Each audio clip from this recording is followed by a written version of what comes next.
Edgren.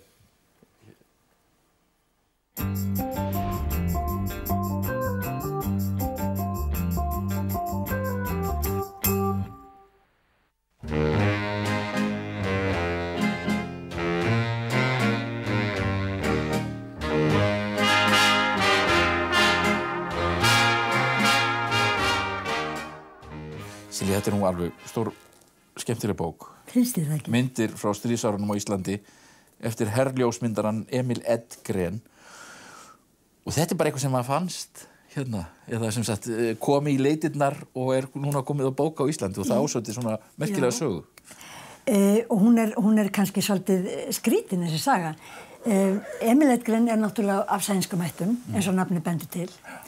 Og hann átti frænku í Svíþjóð sem heimsótti hann fyrir nokkrum árum, Lenu Börjesson, og henni datt undir í sig huga að Íslendingar þyrftu að sjá þessa myndir.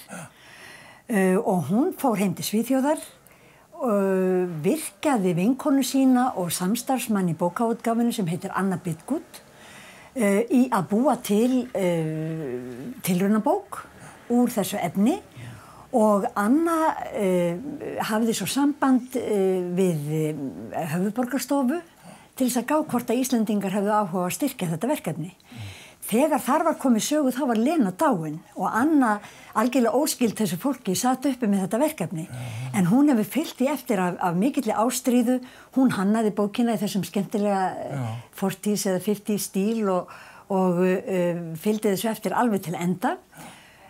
Og bókin semst komin út og Emil Edgren alsæll í Ameríku á tíræðisaldri og langar mest til þess að koma til Íslands til þess að sjá aftur það sem hann myndaði fyrir 70 árum. Og þessar fallegu íslensku stúlkur þarna á forsíðunni. Þessar fallegu íslensku stúlkur á forsíðunni eru allar lifandi og eru mjög ánægðar með að þær skuli loksins fá að koma fram á baðfötum. Við ætlum að fara með sagnfræðingnum Eggerti Þór Bernharðssyni sem kom að útgáfu bókarinnar á nokkra staði þar sem myndirnar voru teknar á fyrir 70 árum. Svona, aðeins að skoða hvernig þetta lítur út núna. Það verður spennandi.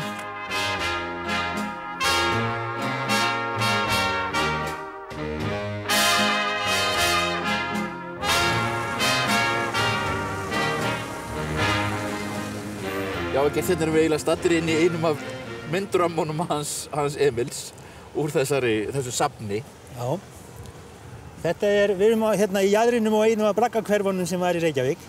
Og núna horfum við þá niður Skólavörðustíginn, alveg eins og Emil hefur gert á sínum tíma. Hann var ljósmyndari hérna, nokkrum ljósmyndurum bandaríska hersins sem tóku myndir og það er til allt mikið af myndum frá þessum hermönnum.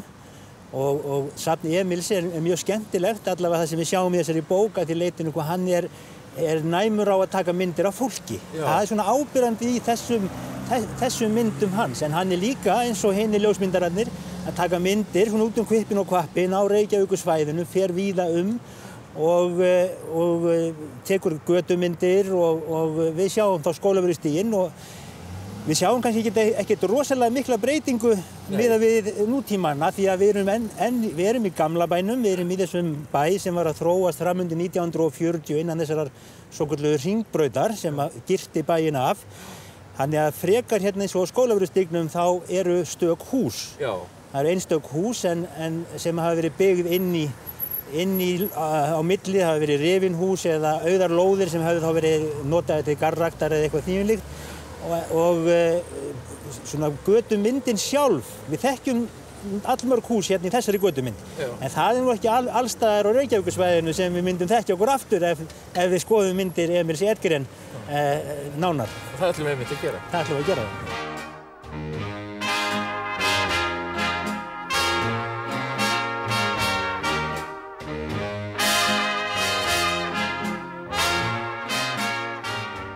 Þessi rammi, þetta er á Langholtsveginum.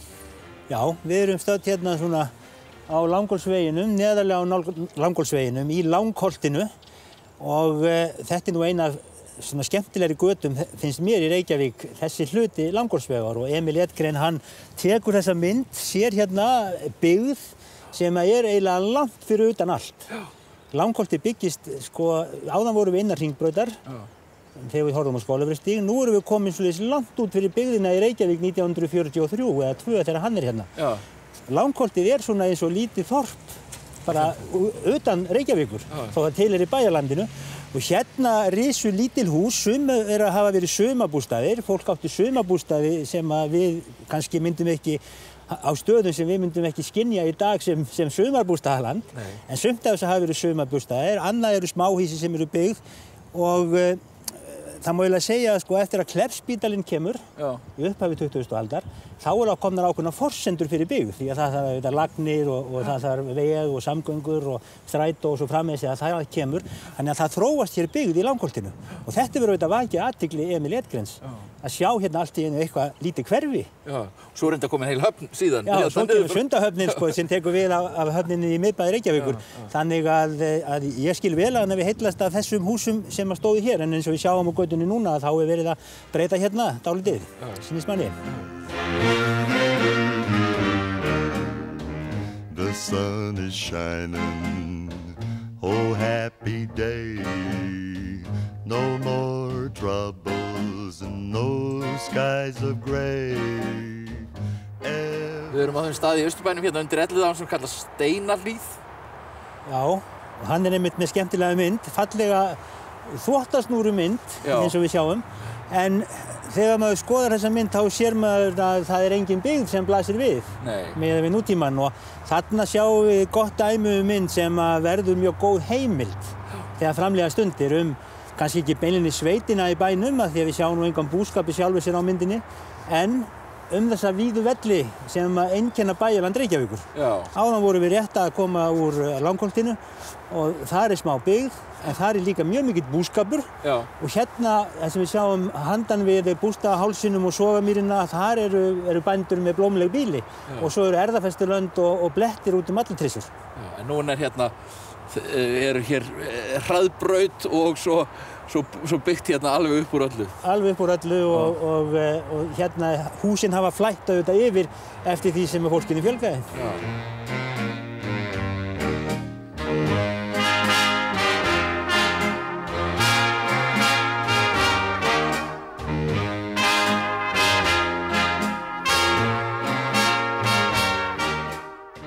Austurgatan í Hafnarfirði og sérlega vel varðveitt gata og falleg gata. Já, þetta er eiginlega ein af þeim götumyndum sem Emil hefur tekið mynd af sem hefur svona breyst einn af sýnismanni af því sem er í bókinni. Og þótti Emil Edgren ljósmyndari hersins hafi verið með myrkraherbergið sitt upp í Waterloo-kampi eins og hann hét. Það er upp í Hólmsheiði. Þá var hann á ferðinni allt og hann tekur býsna marga myndir hérna í Hafnarfirði. Bæði af fólki og af götum og svona listrænar myndir líka, fallegar, flottar myndir. Þannig að Hafnarfjörður hefur heillaðan greinilega miðað við það myndaúrval sem úr var að velja, enda er þetta auðvitað sérlega fallegu staður, er það ekki? Er það, já.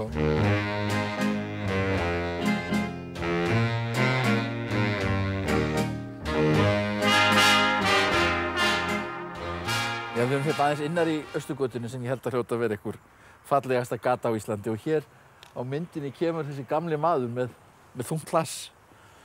Já, ljósmyndaranum tekst sko mjög oft að fanga þessi augnablik eins og með hann gamla mann með vagninn. Og það eru ýmsar myndir í bókinni sem að bera þess vitni að hann er næmur fyrir umhverfinu.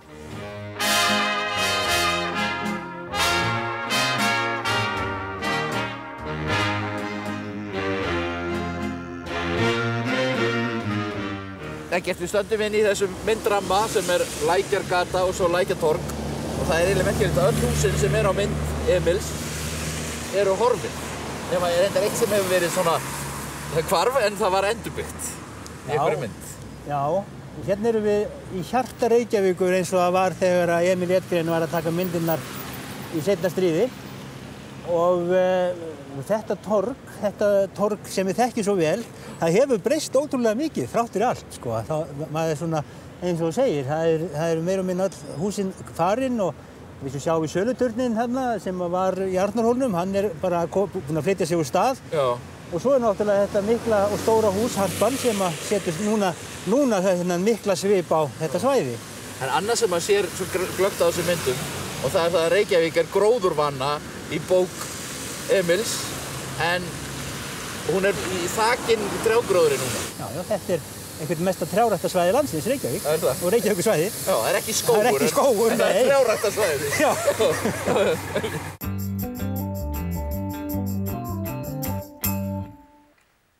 Valeravalsinn er ný bók eftir Guðmund Andra Thorsson. Þetta eru svona sögur